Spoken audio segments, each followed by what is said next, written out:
சிந்திக்கும் ஆற்றலை பெற்றவரை கொஞ்சம் சீர்தூக்கி பார்க்கணும் நெஞ்சுக்குள்ளே. ஏந்தல் ரசூலுல்லா சொன்ன சொல்லை ஏற்றால் இன்பத்திற்கெல்லை இல்லை. அன்பிற்கும் அமைதிக்கும் அடித்தளமாம், உயர் பண்பான நெறிகளை குறைவிடமாம், தன்மான வாழ்வுக்கு இலக்கணமாம், அவர் தந்த நெறிமுறை நிரந்தரமாம். பல நாட்கள் வணங்கிடும் வணக்கத்திலும் சில நிமிடங்கள் சிந்தனை சிறந்ததென்றார். உலமாக்கள் நபிமாரின் வாரி சென்றார், நாம் உளமாற மதித்திட வேண்டுமென்றார். உழைப்பவர் வியர்வை உலரும் முன்னே அவருக்கு ஊதியம் கொடுத்திட வேண்டுமென்றார். வழியினில் கிடக்கின்ற கல்லையும் உள்ளையும் வகையாய் அகற்றுதல் தர்மம் என்றார். பக்கத்தில் வாழ்வோர் நலன்களுக்கு நீங்கள் அக்கறை காட்டுதல் கடமை என்றார்.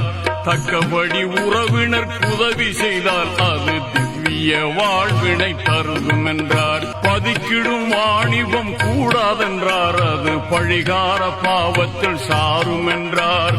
நெருப்பு விறகினை தின்பது போட்டிய பொறாமை நன்மையை எரிக்கும் என்றார். மாதாவின் மாண்புறு காலடியில் நல்ல மக்களின் சொர்க்கமும் இருக்குதென்றார். நீதமாய் தந்தையின் பொருத்தத்திலே நம் இறைவனின் பொருத்தமும் இருக்குதென்றார். சிக்கன திருமணம் செய்வதுதான் நம் ஹக்கனுக்குகப்பாகும் என்றுரைத்தார். திக்கற்ற குமருக்கு வாழ்வழித்தல் பணம் நிக்கோரின் தலையான கடமை என்றார்.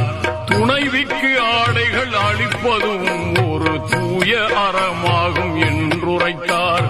கணவனை நேசித்து தொண்டு செய்தல் நல்ல மனைவிக்கு இலக்கணம் என்று சொன்னார். கருமியாய் இருப்பவர் பாவி என்றார். சீர் எளிமையாய் வாழ்வது சிறப்பு என்றார். சரியாக ஜக்காத்தை கொடுத்து வந்தால் அது சரியாமல் செல்வத்தை காக்கும் என்றார். மறுமையின் விளைநிலம் இம்மையாகும், அதை அருமையாய் அமல் செய்து பெருக்கும் என்றார். குறைவில்லா சொர்க்கத்தில் நுழைவதற்கு நாம் இறைமறை வழி நின்று வாழ்வோம் என்றார். சிந்திக்கும் ஆற்றலை பெற்றவரை கொஞ்சம் சீர்தூக்கி பார்க்கணும் நெஞ்சுக்குள்ளே. சிந்திக்கும் ஆற்றலை பெற்றவரை கொஞ்சம் சீர்தூக்கி பார்க்கணும் நெஞ்சுக்குள்ளே.